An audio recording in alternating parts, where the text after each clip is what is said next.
I've actually been waiting for the moment in time when Doge was going to be able to kind of, flip itself around momentarily and start looking at some of the people specifically who have been signing some of the documents, right? That's been funding a lot of programs that just make no sense for the overwhelming majority of Americans.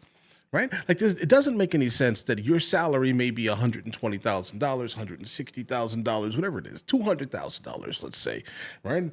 And then 3 years into your, let's say, your job, for some reason, somehow, you now have some massively inflated net worth of like $20, $30 million. How is that a thing? How is it that a lot of people are getting into Congress and getting exclusively rich from it? How is that a thing, right? But I don't know. Elon Musk is apparently about to start looking at strangely wealthy members of Congress. These are going to be the next Doge targets. But all right, this is a suggestion via Discord. Let's go and jump into this video immediately. And there's a lot to speak about here, I'm sure. Let's do it. While DOGE may have just found their next target, Elon Musk says he's now focusing on members of Congress who became, quote, strangely wealthy while in Congress. They'll send the money overseas to one NGO, then it'll go through a bunch of them, and then I'm highly confident that a bunch of that money then comes back to the United States and lands in the pockets of the people you just mentioned. It doesn't go directly, but let's just say that there's a lot of strangely wealthy members of Congress. I'm trying to connect the dots of how did they become rich while earning, how'd they get 20 million if they're earning 200,000 a year? Great point. Our next guest app tracks which stocks politicians are investing in. Co-founder of the Autopilot app, Chris Joseph, joins us right. Yeah, guys, I'm 100% involved in this application here. As in not like the behind the scenes stuff, but I definitely use this application. I specifically follow Nancy Pelosi's stock movements, guys. 100%. Yeah. Now, hi, Chris. Have I made one? Hey, yeah. Thank you for having me. It's good to have you. You know, when we put up the members of Congress's salary, it's a couple $100,000 a year for the most part, about. Yeah. And yet we hear about some people who came in, didn't have any money, and then by the time they've been in the House or the Senate for 20, 30 years, they were super rich. You've been tracking that. What have you found? Yeah, you see one, you kind of think it's a coincidence. You see two, it's like, okay, things are getting weird. And you see three or four, it's like, all right, well, now what is actually going on? And it's great to see that Elon and the Doge team are actually finally starting to look into this. We track specifically the trades and kind of the public filings of their disclosures around their financial statements. And there really isn't too much that you could see on the actual stock trading side.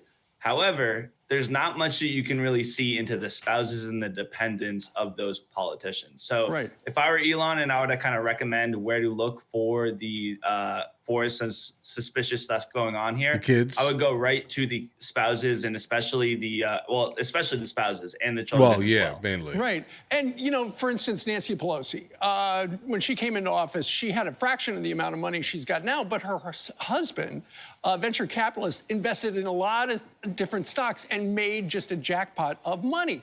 And that's one of the reasons why so many people in Congress had said, we got to stop with the stock trading. But famously, Nancy Pelosi had said, no, you know what? We're going to keep doing it.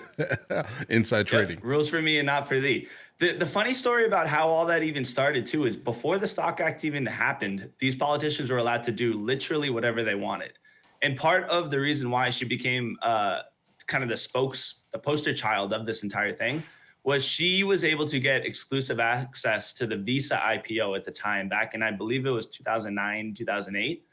And it was through her husband. Her husband was able to put in a certain amount of money before those shares became public for the general public to buy. Wow. And that was the largest IPO in history at the time. And she made a killing on it while the other American people were not able to do it. How did her husband get that access? Her. Might be because of her. Yeah, but Chris, we're not suggesting anything is illegal because they can buy and trade stuff. It's just not very transparent. Yeah, and that's, I think, what the majority of the Americans want. Right. Just transparency into it, bring some more kind of touch points on it. Yeah, we have been tracking her and a lot of other politicians for a while. No one has ever been found and charged for insider trading. There has been allegations. We've seen some suspicious stuff, but you are right. This is all kind of just wanting more transparency and more input into what truly is going on. Like whenever I hear or see someone about to dump a gigantic amount of money into a random stock that is not moving or hasn't been moving in a pretty long time, and like the quarterly revenue information is not being released at that time, but something magically is about to happen that no one knows, but you're dumping all of your money in. Yeah, I find that weird, bro. Okay. And specifically, if they're part of Congress, that is incredibly awkward. It seems like you know something that is going to like 100% happen before it's going to happen. Now, don't get me wrong here. Generally, before every single president gets into office, the absolute whales out there, the 100 billionaires, billionaires, trillionaires, or whatever it is, guys, right? They start kind of dumping assets so they can get some type of liquidity for whatever manufactured crisis that seems to always happen when a president gets into office. When you start realizing that's going to happen, I wouldn't call that insider trading. I would just say you specifically know how the world works. I commend you for knowing that, at least.